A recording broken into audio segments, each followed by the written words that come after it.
अमृत के धार केहू केतनो पियाई एगो माई बिना कैसे करे जवा जुड़ाई ये भाई एगो माई बिना कैसे करे जवा जुड़ाई ये भाई एगो माई बिना।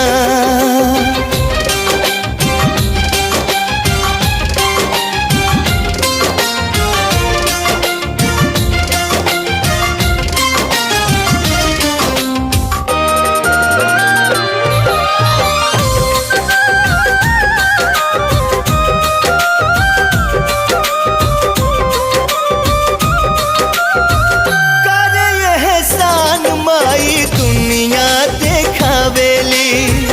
बोले बतियावे और चले भी